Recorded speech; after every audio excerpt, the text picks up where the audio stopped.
that cycle that you just mentioned, where people buy the big principal place of residence, takes them another 5 years to build up enough capital and enough borrowing capacity to go and buy an investment property. But by then, they've outgrown the principal place of residence and they want another one that's bigger. The number of times that you see that happening with people that you know that's a bit of a trap, isn't it? Well, it feels like a little bit of a trap.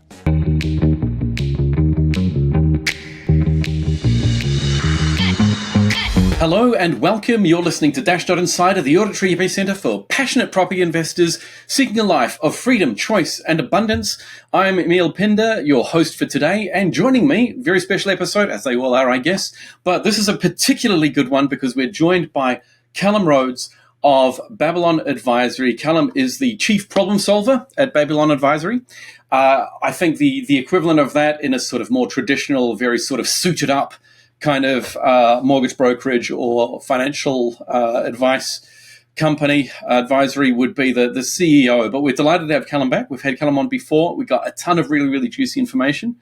Today is very special because it's your questions answered. We've asked via social media and other avenues to get as many questions as possible that you have on how to finance property, the difference of different structures, just about anything that you could ask a mortgage broker. And today, Callum is going to be answering those questions. I've got them all written out for us today. In fact, there are so many. This is going to be a two-part episode. So before we start, Callum, how are you?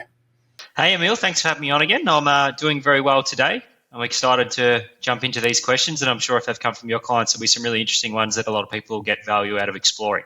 All righty. Well, why don't we jump straight into it? The very first one is one that does pop up all the time, and we've answered it a number of times, but people keep asking it because it's so important, and it was such a change of thinking for a lot of people. The question is, how is rental income treated versus regular income for borrowing capacity? Yeah, that's a really good question, Emil, and it's probably quite a number of answers to it. You know, it's lender specific, but it's also based on the type of income that you receive. So you think about it like this: most lenders are going to apply some sort of shading to the rental income that you receive. So that might be, some non-bank lenders that don't apply any shading at all, right down to some other lenders that might shade that income down to 70% of the income that you receive. So you basically lose 30% straight off the top line. But then the other challenge with that is that can be shaded based on a postcode location. It can be shaded based on whether that gross yield of the property is more than 6 or 7% of the property with different banks. So there's a whole variety of different answers to that question. And that's where the real value of a mortgage broker comes in, to understand what one lender's perspective on a rental income might be versus another, because it could be in some circumstances there's no shading, and there could be some circumstances where we're talking even shading down to 35% or no acceptance at all. And if we compare that with your regular income that you receive from your job, your base income that you receive from your wage is taken at 100%, and it's really just taken on face value without all these alternative considerations about property location, rental yield, what type of property it is, a whole range of different factors that can drag that effective income down in terms of what the bank will actually use in working out your borrowing power. Okay, so if we have a think about our theory of constraints that we reference a lot here at Dashdot, those three constraints are your cash flow, the capital, that's the amount of cash that you have, and the access to credit. If we have a look at those three things, essentially when we're talking about the rental income and your regular income, those are the cash flow parts of that particular equation. And your regular income is just treated at dollar value. And a lot of people, when they're looking for a property, they just look at the yield and they go, 6%, great, 7%, great. And that's good from a cash flow perspective, but the way the bank thinks about cash flow might be a little bit different from the reality of the cash flow that you receive. And what you mean there by the shading is if they're only going to accept 70% of it, if you have a property that is yielding, say, $700 a week that you're getting in rent, then the lender, the bank, whoever it is, might only count 70% of that. So it might only say, the way we're going to assess it is as though you're only getting $490, not the full $700. Is that about right? Absolutely. And to be fair with you, I think in the current environment with vacancy rates being so low, it's a strange stance that the banks have, but I don't think it's going to change. They're effectively factoring in, let's say, that 20% variance for periods where your property might be vacant. But the reality of it is at the moment, look, probably anywhere in Australia, like vacancy rates super low down in the 1% range. It doesn't make a whole lot of sense, but unfortunately that's just the way that the calculations work. So you can really end up with this big imbalance between your cash flow in real terms versus the cash flow from a serviceability perspective that the lender is essentially calculating. Okay, and that can become really, really important when you're looking not just at the next property that you buy, but the property after that and the property after that, because the bank is trying to assess what's your overall cash flow position. And if you've got a couple of properties that are only being assessed at 70% of their rental income or 50% of their rental income, that means you need a pretty big raise from your boss in order to make up that shortfall to get into like your third or fourth property. So it is really, really important. And I guess it really points to the importance of getting proper advice before you run off and buy a property that you think is really, really high yielding, because it might be good for a little bit of cash flow into your pocket, but it might really hamper your future purchases. Was there anything to add on that, or are we ready to rip into the next one? Yeah, no, I mean, and even to give you a client example, we had a recent client purchase a property in a postcode location. It's quite a restrictive postcode whereby there's no lenders that would actually accept using his rental income at all, even though the property had quite a strong yield. It was a mining location that was deemed either not acceptable to lend against by the lenders, or lenders that would do it, they wouldn't accept any rental income for it. So there are even circumstances where your $500 a week is effectively $0 per week by bank calculations. So definitely worth doing the pre-work and understanding the markets that you're purchasing and the types of assets that you're buying to understand how the serviceability piece would fit together with that. Okay, and will the bank normally tell you that they're assessing it at zero, or will they just say approved or not approved?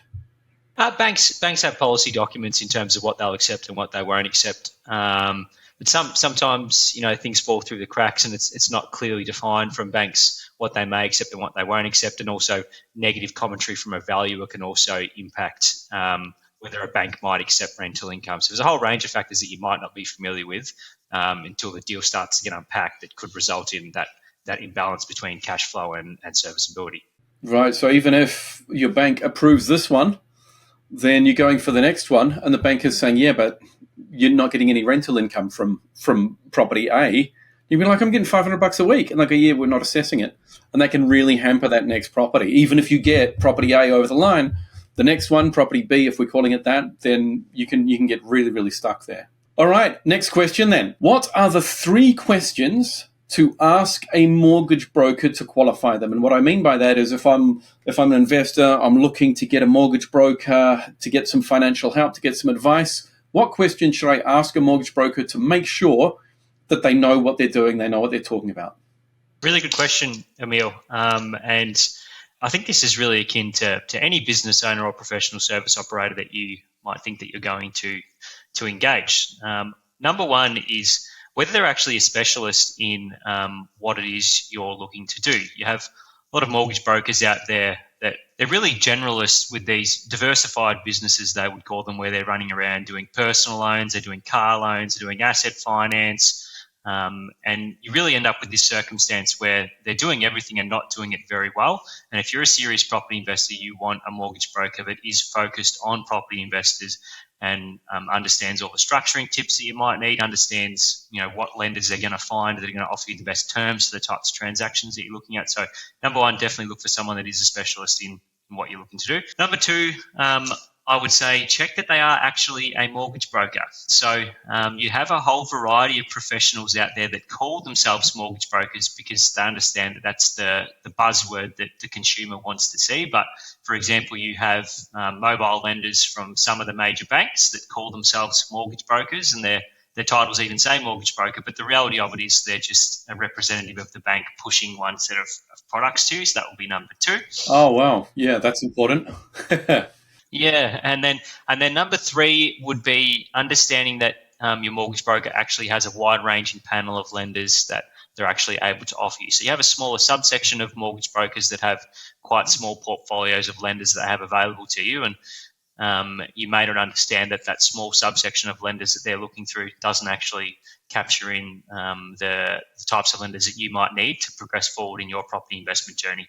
Okay, so if I were to ask a mortgage broker, would it just be how many lenders do you have on your panel? Yeah, correct. And you should expect that a mortgage broker would have at least 30, 40, even up to 60 lenders on their panel. It's not to say that most mortgage brokers use them, but of course there's always circumstances where you go to lenders aren't really able to offer the solution that the client needs, and you need to have others available to you to try and find a solution for the client.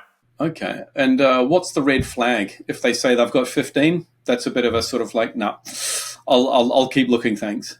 Yeah, I would certainly side there. And even there's a smaller subset of mortgage brokers called mortgage managers that only have 5 or 7, for example, that technically are mortgage brokers, but they've got a really small panel of lenders offered to them. 5 or 7, that is tiny. Okay, all right, that really restricts your options. I'd second what you said about making sure that they are an out-and-out mortgage broker who actually understands property investment, because like most of us, just about everyone you talk to knows a financial planner somewhere, a financial advisor who can write mortgages and things like that, but they can be the one-stop shop, and they can be basically glorified admin, right? A lot of financial advisors out there basically doing a bunch of paperwork after someone's done the real work of selling something to someone. Whereas when you get like an out-and-out property investor's mortgage broker, that's when you can structure things in different ways. You can approach a different lender and get a different package set up so that you can finance your property in a different way that's going to be much better for you down the track. You're going to be able to plan for the growth of your portfolio, not get stuck 1 or 2 properties down the track and suddenly the bank says, oh, look, you're going to need a lot more capital to get into your next one. You'll be like, oh, I wish someone told me about that.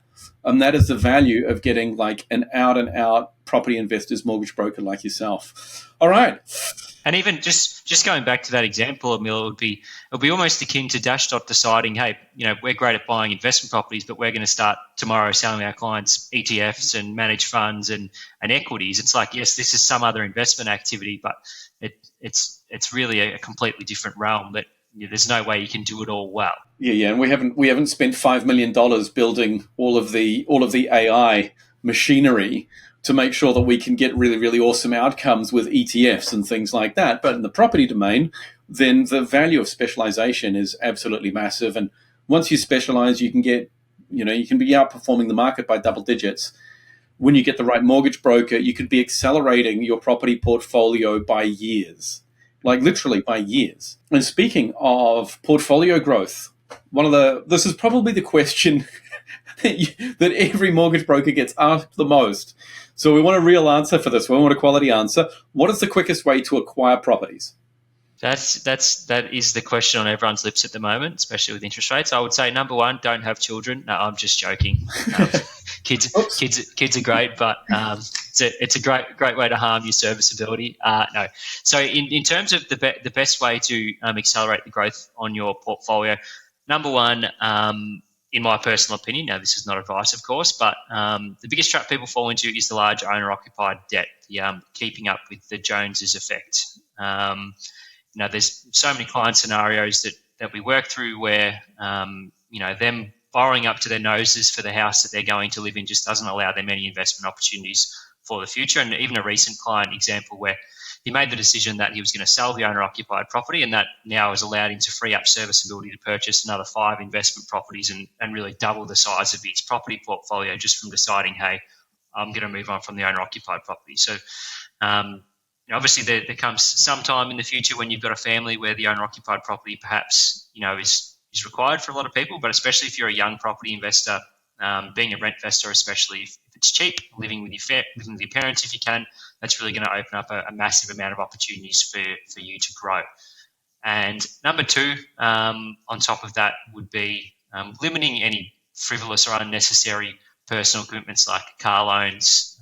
Even if you're investing a rental property that it's far too expensive for what you need, any personal name debt like that is really going to be challenging for you. And then the third of which again you need to seek advice on, but in terms of absolutely maximizing your ability to get your hands on debt and purchase more property, it would be looking to use alternative structures such as trusts, self-managed super fund purchases. They're really the types of structures that can allow you to drastically stretch the amount of borrowing that you can get to grow a property portfolio. Okay. Let me ask you a question about the first of those strategies that you just mentioned, was not to go and put a whole lot of capital and a whole lot of borrowing capacity into your principal place of residence. So don't go and buy $1 million home. I've got a friend, actually, it's topical that we're talking about this. I've got a friend, And we were talking, she was asking me for a recommendation the other day. And I said, talk to the strategy team because they actually know what they're talking about. But it was topical because the dilemma is, should she buy? She's got a partner, decent income, decent combined income, but they really want to buy their principal place of residence for about $1 million. Or should they buy a couple of investment properties, use that borrowing capacity to buy a couple of investment properties that will probably grow a little bit more and build up more of a portfolio first? And from the way you described it, it sounded like we don't necessarily know all the details about that specific case, right? That friend of mine who has the borrowing capacity that could probably get the $1 million property. But as a general rule, from the way you described it, it sounds like that's not the smart move. And it could lock her up and mean that they can't get into an investment property for like 5-10 years afterwards or something like that. Definitely, yeah. Then you have the phenomenon where, a lot of people will commit to the large owner-occupied debt, and then before you know it, in 5 years' time, they're upgrading to the new owner-occupied property, maybe purchasing slightly more expensive, increasing the debt again, and that sort of cycle just doesn't allow any sort of investing along the way, just because your borrowing power is so strapped up. And then even on that front too, another trap that sometimes people get caught is, let's say you're in a de facto relationship, buying all of your properties together and both of you being the purchaser and the co-borrower to that loan. It can hinder your ability to grow a large size property portfolio. So to give you an example, there are a whole range of lenders out there where, let's say you and your partner, you both have purchased one investment property each and you both own them in your own personal names. You're not co-borrowers to each other. There's a whole range of lenders out there that will allow you to continue purchasing properties as a single without the consideration of your de facto partner's debts, versus if you'd purchased all of those properties together, when you go to apply for that next transaction, you automatically have to include all of the debt associated with those shared investment properties that you have with your partner, even though you might only be responsible for half of them on paper. Whereas if you split them out into purchases as a single, you can still continue to go down the path of investing as a single with different lenders. And provided that obviously you're comfortable with the cash flow aspects at all, but it's really going to drastically boost your borrowing power. All right, awesome. Okay, that's really useful. The way you describe that then, that cycle that you just mentioned, where people buy the big principal place of residence, takes them another 5 years to build up enough capital and enough borrowing capacity to go and buy an investment property. But by then, they've outgrown the principal place of residence and they want another one that's bigger. The number of times that you see that happening with people that that's a bit of a trap, isn't it? Well, it feels like a little bit of a trap. And especially when they maintain the commitment to the first house that they purchased, like, we'll just convert that into an investment property, and really never have that narrative in their head. It's like, well, hang on, is this the best investment asset that we could be holding on to? Should we be considering selling the first owner occ and maybe diversifying that into a few better performing investment properties versus just holding on to that old owner occ out of the fear of ever, there's a sort of the Australian adage of never selling a property. It's like, well, we need to evaluate that previous owner occ that we have. Is that actually what we should be keeping in terms of us being able to best progress? Right. So when you're looking at buying and building your property portfolio, it depends what kind of view you're having. Are you having a 2-year view? Are you having a 5-year view? Are you having a 15-year view? Because the steps that you make now, if you're looking to optimize for 15 years' time, are going to be very different to if you're trying to optimize for 5 years' time, what you're going to be in and how you're going to feel. All right, that's critical. Okay, alrighty, question number 4. What ways can I quickly increase my borrowing capacity? Yeah, great question. So the first of which would be removing any personal commitments that you have that you don't need. So, the expensive car, the credit cards that perhaps you don't use, anything along those lines. The second would be really being conscious of your living expenses and what they're looking like for the past few months. If I can jump in on that credit card one, what if you have a credit card with like 20 grand is the limit on it, but you've only got $1,000 on it? Does that get assessed at 1,000 or 20 grand or what? Yeah, so that it's a common misconception by a lot of people, but it is assessed on the limit of your credit card. So when the bank is doing those calculations, your $20,000 credit card limit, it's actually being included at $760 per month in your borrowing power calculations, even though you might only owe $1,000 on it. So it's and that $760 per month, if we want to compare that to a mortgage, realistically, you've just lost $120,000 to $150,000 of pure borrowing power just by having that $20,000 of open credit card limit that you're not using. So you might be better off just to pay the $1,000 use cash for a little while and then reapply for the credit card later. Yeah, or reduce it. Okay, because for $1,000 and chopping up a credit card, you can increase your borrowing capacity by potentially, in that example, like $120,000. That can make a big difference to someone's property portfolio. One thing we're finding at the moment is a lot of people might have borrowing capacity at sort of $400,000, $450,000, but the number of properties out there is really skinny. It's an extraordinarily tight market. To get a really good quality property at that price can take sort of 3-4 months really to lock in a good one.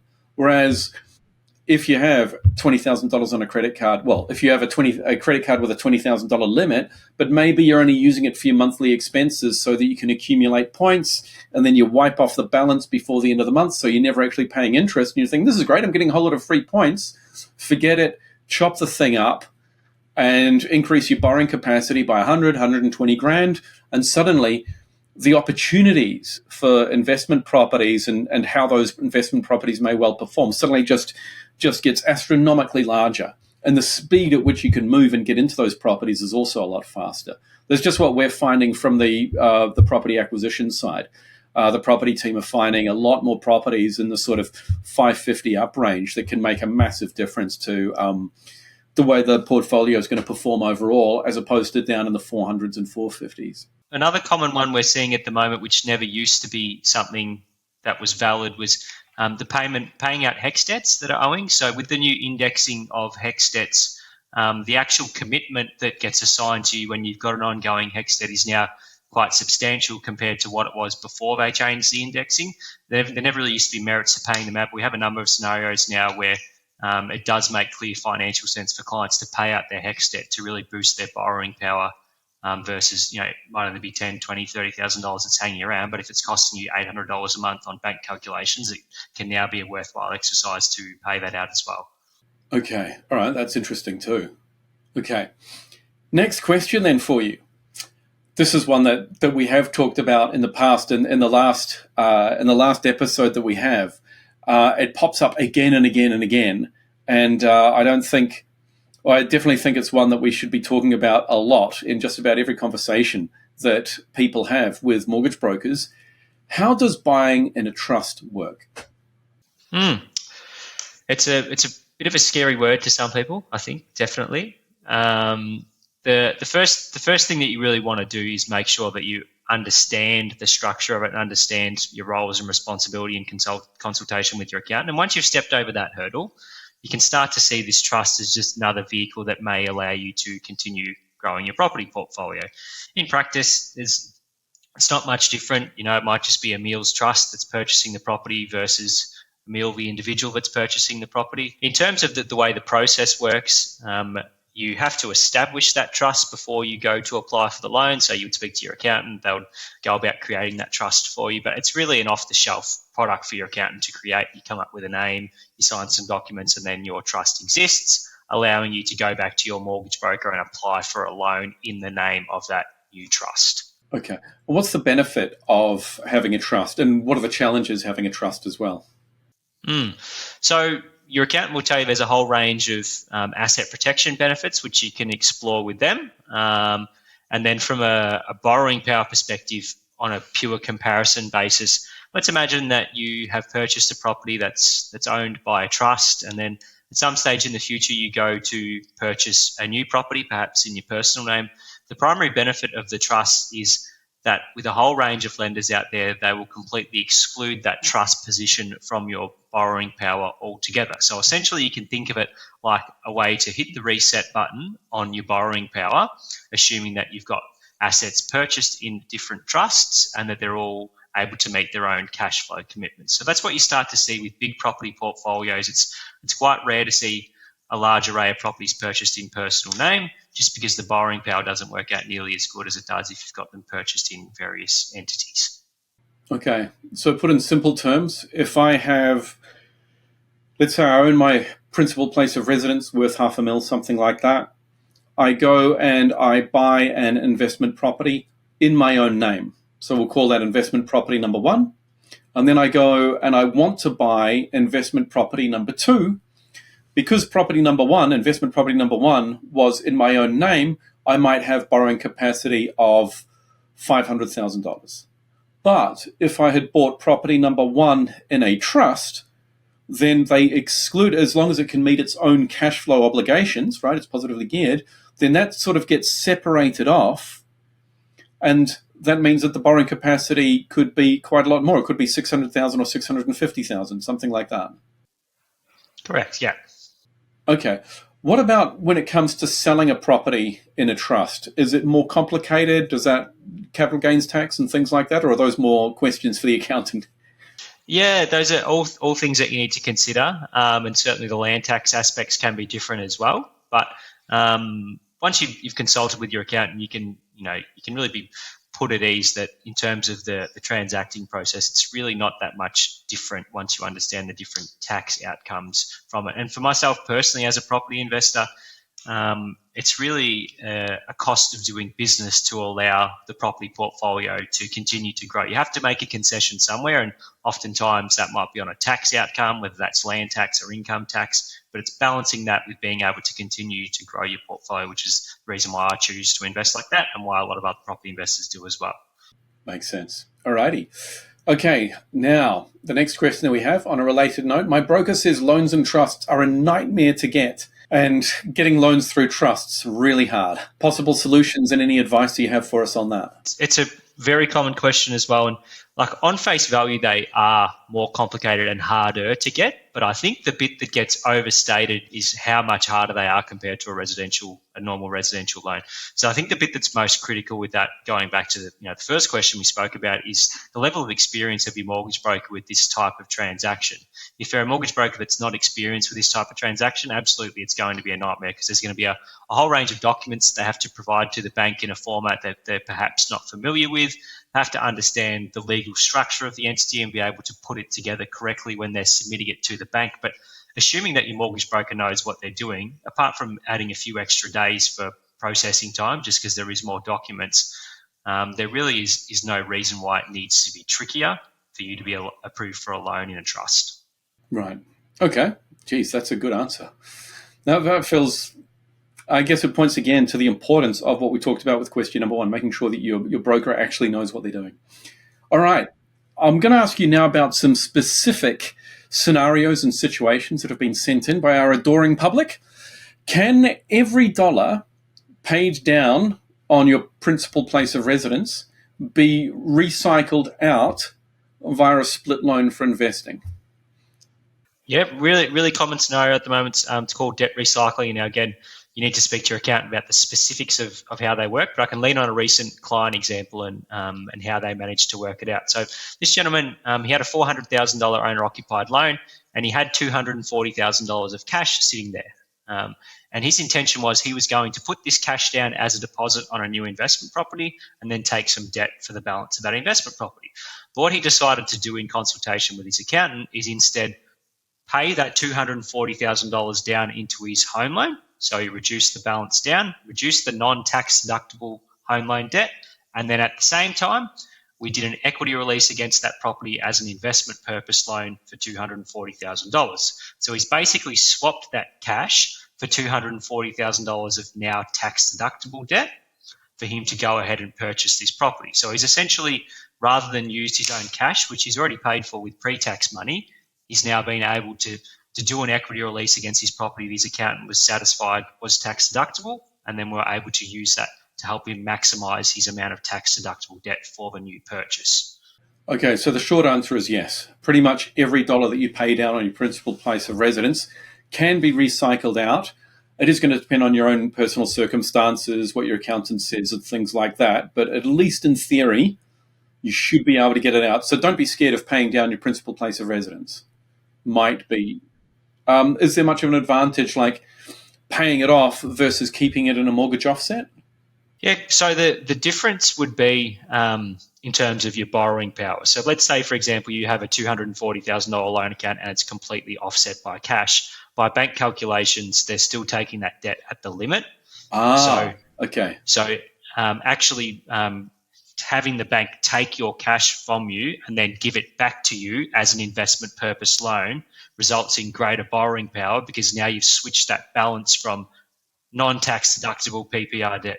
That seems just so ridiculous to me. It's exactly the same amount of money in the same bank, and they're saying, well, technically it's an account with this name versus actually just paying it down. So we're going to do a completely different equation in case A versus case B. That is, well, it is the name of the game, though, isn't it? It's filling out the correct forms, making sure that things are in the right little trusts or accounts with the right labels, and it's almost like it's a game. It's just a big game that you're trying to optimize for. And I guess, probably just sort of to wrap up this first episode, the importance of having someone who's really, really good at winning this particular game cannot be overstated. It is absolutely vital that you have a mortgage broker that knows every in and every out so that you can get things in the right type of account, the right type of structure, and is trying to maximize your borrowing capacity when it needs to be and trying to optimize for whatever your long-term goal is in property investment. Well, I think that's been a fantastic part 1 episode. We've got through an absolute ton of questions. We are going to have a part 2, and in part 2, we're going to be talking about getting finance as a business owner. We're also going to talk about how much of a yield difference in an investment property can make on your borrowing capacity and the borrowing power calculations and things like that, whether or not to use non-bank lenders, and a few practical scenarios as well. So please do join us for part 2 that'll be released a week after this. Thank you very much, Callum. It's been an absolute pleasure, and we'll see you in part 2. Thank you, Emil. Speak soon. Cheers. Bye.